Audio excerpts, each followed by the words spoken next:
Shalom, selamat pagi bagi kita semuanya, Bapak Ibu, Saudara-saudara yang terkasih di dalam Kristus Yesus. Pada pagi hari ini saya mau mengajak Bapak Ibu, Saudara-saudara untuk bersyukur dan memiliki semangat yang baru di dalam aktivitas kita. Namun sebelum kita melakukan aktivitas kita mendengarkan firman Tuhan dan kita berdoa. Allah Bapa yang bertahta di dalam kerajaan sorga, puji syukur Tuhan, pada pagi hari ini kami panjatkan kehadirat-Mu, di mana Tuhan tetap menyertai kehidupan kami dan menuntun kami, menjagai kami, sehingga kami dapat tidur di dalam kenyamanan dan kedamaian. Pada pagi hari ini Tuhan kami bersyukur karena Kau memberikan waktu kepada kami dan membangunkan kami dari tidur kami. Biarlah Tuhan, hari ini menjadi hari yang begitu mulia bagi-Mu di dalam segala perbuatan kami dalam Kristus Yesus. Amin. Bapak Ibu yang terkasih, firman Tuhan yang menjadi renungan pada pagi hari ini yang menuntun kita di dalam segala aktivitas kita tertulis di dalam Daniel pasal 6 ayat 28. Firman Tuhan pada hari ini Selasa 18 Oktober 2022 tertulis di dalam kitab Daniel pasal 6 ayat 28. Dia melepaskan dan menolong dan mengadakan tanda dan mujizat di langit dan di bumi. Dia yang telah melepaskan Daniel dari cengkaman singa-singa. Demikian firman Tuhan. Salam sehat bagi kita semuanya, Bapak Ibu Saudara-saudara yang terkasih. Tentu tidak salah kalau pada pagi hari ini saya akan mulai dari satu pertanyaan. Berapa persenkah dari manusia di saat dia menghadapi kesulitan, menghadapi penderitaan, tetap memiliki semangat, tetap ada sukacita? Tentu jika dihitung dari jumlah yang ada di sekitar kita, yang ada di tengah-tengah keluarga kita, mungkin mulai dari orang tua sampai anak-anak, ketika kita menghadapi kesulitan, maka tidak tertutup kemungkinan kita itu lemah, kita itu terbeban. Karena itu Bapak Ibu Saudara-saudara, kita harus menjawab itu dengan kejujuran. Ketika kita menghadapi persoalan hidup, ketika kita memiliki suatu penderitaan, pasti semangat kita berkurang. Pasti kita lemah, pasti kita terbeban. Karena itu kita harus hidup di dalam firman Tuhan. Seperti apa yang dituliskan di dalam 2 Korintus 12 ayat 10. Karena itu aku senang dan rela di dalam kelemahan, di dalam siksaan, di dalam kesukaran, di dalam penganiayaan dan kesesakan oleh karena Kristus. Sebab jika aku lemah, maka aku kuat. Jika aku lemah, maka aku kuat. Tidak mungkin masuk akal. Tetapi itu harus kita nyatakan pada pagi hari ini. Seandainya kita menghadapi kesulitan dan persoalan hidup, pasti kita akan ragu. Setiap apa yang kita lakukan dan yang kita kerjakan, pasti itu semuanya menjadi sia-sia. Setiap langkah kaki kita pun itu menjadi sia-sia. Suatu langkah yang tidak membawa suatu keberuntungan bagi kita. Tetapi melalui firman Tuhan pada pagi hari ini kita diingatkan. Seperti apa yang dihadapi oleh Paulus, sebab jika aku lemah maka aku kuat. Kalau pada pagi hari ini kita bukan lagi menjadi seorang yang lemah sekalipun menghadapi persoalan hidup, kita tidak akan lagi menjadi orang yang terbeban sesulit apapun perjalanan hidup yang akan kita jalani. Jangan pernah menyatakan kepada kakimu untuk melangkah bahwa kau melangkah di dalam suatu ketidakpastian. Namun persoalan kita yang banyak itu, problem kita yang multidimensi itu, kita harus belajar daripada Daniel. Dia adalah salah seorang dari begitu banyak umat Israel yang ditahan, tetapi dia tidak pernah mengalami dan dia tidak pernah meragukan dirinya untuk percaya kepada Tuhan seperti pemikiran-pemikiran orang-orang yang ada di sekitarnya. Namun iman dan komitmen dia akan pandangannya kepada Allah tetap teguh. Daniel tahu apa yang membuat dia akan semakin dekat dengan Tuhan, akan mendapatkan pertolongan dari Tuhan itu sendiri, sekalipun dia akan dilemparkan ke gua singa oleh karena kesetiaannya kepada Tuhan. Daniel tahu itu. Daniel tahu apa yang terjadi pada dirinya ketika dia semakin setia kepada Tuhan. Tetapi dia yakin kesetiaan dia itu tidak pernah menjadikan hidupnya sia-sia. Justru disinilah dia akan memberikan suatu kesaksian. Disinilah dia akan mendapatkan suatu keajaiban. Disinilah dia akan mendapatkan sesuatu pertolongan, kemenangan. Karena dia katakan di dalam firman pada pagi hari ini, dia melepaskan dan menolong aku. Dia mengadakan tanda-tanda dan mujizat di langit dan di bumi. Apa yang dia alami dengan pergumulannya semua? Apa yang dia alami dengan persoalan hidupnya? Persoalan hidup yang dihadapi oleh Daniel bukanlah persoalan pribadinya, tetapi persoalan umat Tuhan. Persoalan yang dihadapi oleh Daniel bukanlah persoalan di mana dia mau mencapai suatu keuntungan pribadi, tetapi dia mau memulihkan. Bagaimana seperti apa yang dikatakan oleh orang Batak, pirmatodi, mulak matodi itu badan. Itulah yang ingin dia lakukan di dalam kehidupannya terhadap umat Tuhan. Karena itu dengan kesetiaannya kepada Tuhan, dengan tidak ragu kepada pertolongan Tuhan, maka dia lepas dari cengkraman singa-singa yang buas dan lapar itu. Dan di sanalah Raja Darius itu berkata bahwa Allahnya Daniel adalah Allah yang hidup kekal untuk selama-lamanya. Dia adalah Allah yang telah menolong Daniel.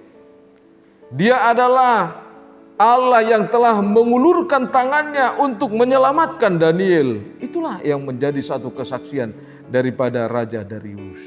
Karena itu Bapak, Ibu, Saudara-saudara, kesetiaan Daniel kepada Tuhan membawa pengaruh yang kuat bagi para pemimpin Babel. Tentu bukan hanya sekedar berpengaruh, hanya melihat apa yang terjadi, tetapi justru mengubah moral hidupnya melalui kepercayaannya kepada Tuhan dengan mengatakan bahwa Allah Daniel itulah Allah yang hidup, Allah yang kekal, Allah penolong. Jemaat yang terkasih, persoalan yang terjadi pada diri Daniel, sadar atau tidak sadar, kita juga sering menghadapi seperti hal itu.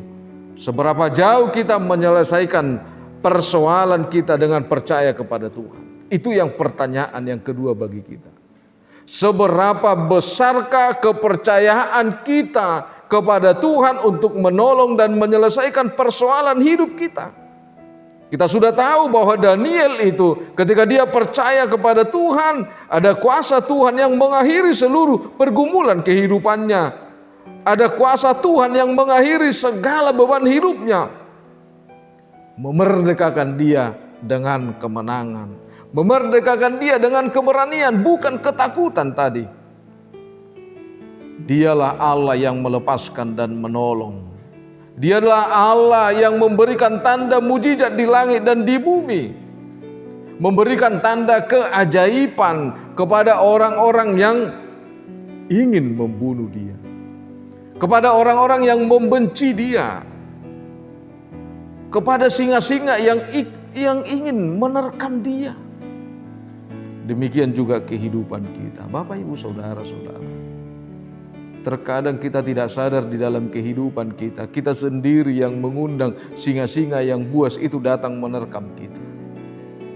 Kita sendiri yang mengundang Tuhan itu marah kepada kita. Kita sendiri yang mengundang penderitaan itu datang dalam kehidupan kita. Kita sendiri yang mengundang beban hidup itu hadir dalam kehidupan kita. Karena apa?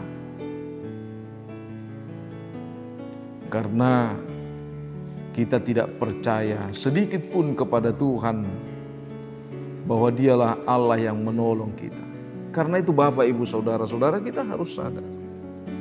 Setiap saat Tuhan itu berbicara kepada kita. Setiap saat Tuhan itu hadir menyapa kita. Setiap saat Tuhan itu datang menjenguk kita. Persoalan apa yang terjadi bagi umat yang Dia kasihi ini, tetapi kita tidak sadar bahwa Tuhan itu selalu hadir melawat kita, selalu hadir untuk melihat kita. Karena itu di dalam firman-Nya juga Dia sudah mengingatkan kita. Ketika kita menghadapi persoalan, ketika kita menghadapi kesulitan, marilah kepadaku semua yang letih lesu dan berbeban berat, aku akan memberikan kelegaan kepadamu. Melalui firman-Nya ini kita harus percaya bahwa Tuhan itu peduli dengan kehidupan kita. Sebagaimana yang dirasakan oleh Yesaya. Yesaya itu sendiri mengatakan bahwa Tuhan Allah memegang tanganku. Karena itu dia tidak takut. Itu adalah kesaksian bagi dia bahwa Tuhan itu sendiri, Allah itu sendiri hadir untuk menolong Yesaya dan mengatakan, sebab aku inilah Tuhan Allahmu, memegang tangan kananmu dan berkata kepadamu, jangan takut, akulah yang menolong engkau. Jangan takut, akulah yang menolong engkau. Begitu baiknya, begitu lembutnya Allah itu hadir menyapa kita. Begitu lembutnya Tuhan itu hadir di dalam kehidupan kita. Bapak Ibu Saudara-saudara, Tuhan berkarya dalam kehidupan kita untuk mengubah segala ketakutan menjadi kemenangan. Di mana Tuhan itu berkarya dengan kuasa-Nya. Dia melepaskan dan menolong. Dia mengadakan tanda mujizat di atas langit dan di bumi ini, di dalam segala kehidupan kita. Namun persoalan yang kita hadapi adalah ketika kita tidak pernah sadar bahwa Allah itu selalu bekerja dan membuat keajaiban-keajaiban dalam kehidupan kita untuk menyempurnakan hidup kita ini, melengkapi hidup kita ini setiap harinya. Karena itu Tuhan berkata kepada kita, mintalah maka aku akan memberikan kepadamu. Carilah maka kamu akan mendapatkan, ketoklah maka pintu akan dibukakan. Persoalan yang kita dapatkan, Bapak Ibu Saudara-saudara, selama ini terkadang kita mengatakan, saya tidak bisa mendapatkan, saya tidak bisa mengetuk, saya tidak dibukakan pintu. Kita harus sadar, kita perlu mengevaluasi bagaimana supaya kita mendapatkan cara itu. Cara kita mendapatkan supaya pintu itu dibukakan tergantung bagaimana cara kita meminta. Itu yang menjadi problem bagi kita. Cara kita supaya diberikan, cara kita supaya pintunya dibukakan, itu tergantung bagaimana cara kita meminta kepada Tuhan. Sebagaimana firman-Nya mengingatkan kepada kita di dalam Ibrani 3 ayat 6 itu, bahwa Tuhan adalah penolong kita. Kita tidak perlu takut dengan apa yang terjadi, dengan apa yang akan dilakukan oleh manusia dalam kehidupan kita. Karena Tuhan itu adalah penolong melebihi daripada kuasa-kuasa yang ingin mengganggu segala kehidupan kita. Karena itu Bapak Ibu Saudara-saudara yang terkasih, firman Tuhan juga di dalam Mazmur 33 ayat 18 dikatakan bahwa mata Tuhan itu tertuju kepada mereka yang takut akan Dia, yang selalu mengharap kasih setia-Nya. Tentu kita adalah orang-orang yang mengharap kasih setia Tuhan. Karena itu tertujulah imanmu kepada Tuhan, karena Dia adalah Allah yang maha baik. Karena itu kita diingatkan juga di dalam firman-Nya Mazmur 55 ayat 23, serahkanlah kekhawatiranmu kepada Tuhan. Serahkanlah kekhawatiranmu kepada Tuhan, maka Dia akan memelihara hidupmu. Amin. Kita berdoa. Sungguh Engkau maha baik Tuhan, di dalam segala kehidupan kami, yang menghantar kami dan membangunkan kami dan mengizinkan kami untuk kembali melakukan aktivitas kami pada pagi hari ini. Terima kasih Tuhan, karena bukan kasih setiamu Tuhan tidak akan memperkenankan kami untuk memulai kehidupan kami. Oleh karena itu Tuhan hadir memberikan kepastian, memberikan harapan yang pasti kepada kami, karena Tuhan adalah penolong bagi kami. Oleh karena itu Tuhan, kami rindu akan semua kehidupan jemaat-Mu, rindu akan belayan kasih karunia Tuhan. Jika ada dari antara jemaat-Mu yang sakit, tolong Tuhan, angkat tangan-Mu untuk mengurapi, angkat tangan-Mu Tuhan untuk memberkati obat yang mereka makan, memberkati setiap tangan medis dan dokter yang merawat mereka, supaya mereka mendapatkan kesembuhan. Terima kasih Tuhan, kami juga berdoa buat setiap jemaat-Mu yang punya persoalan, problem-problem kehidupan Tuhan. Tolong mereka Tuhan, curahkan Roh Kudus-Mu untuk menguatkan hati pikiran mereka.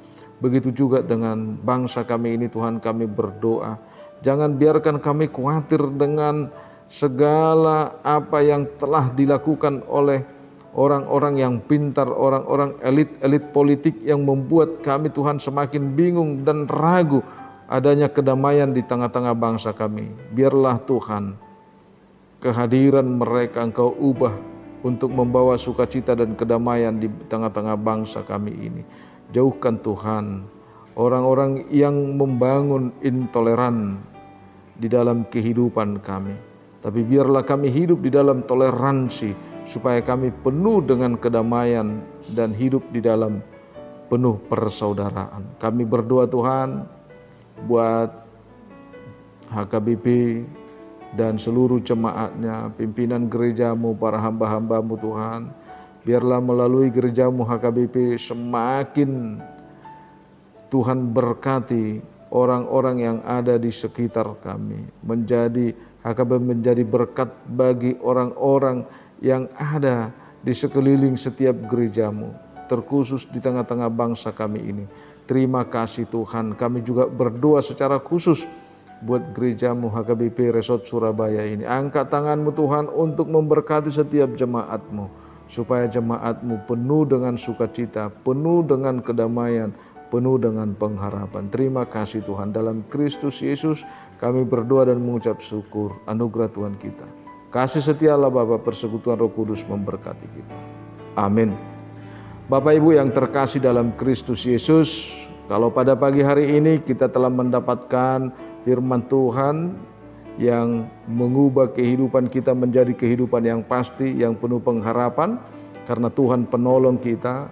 Saya sebagai pendeta Resort HKBP Surabaya mengajak semua jemaat HKBP Surabaya, di HKBP Surabaya, HKBP Ujung, HKBP Sidoarjo, HKBP Rungkut, HKBP Waru, yang mana kita mau melaksanakan pesta Gotilon di setiap huria kita masing-masing. Saya mau mengundang kita, mari kita bersyukur Bapak Ibu Saudara-saudara, karena Tuhan menolong kita. Jangan biarkan hidupmu dihempas oleh keraguan-raguan, tapi nyatakanlah sukacitamu, berikan yang terbaik melalui persembahanmu kepada Tuhan. Karena pesta Gotilon mengingatkan kita akan kasih setia dan kuasa Tuhan dalam kehidupan kita. Selamat melaksanakan setiap pesta Gotilon di huria masing-masing, dan selamat melakukan aktivitas kita hari ini. Horas, horas, horas.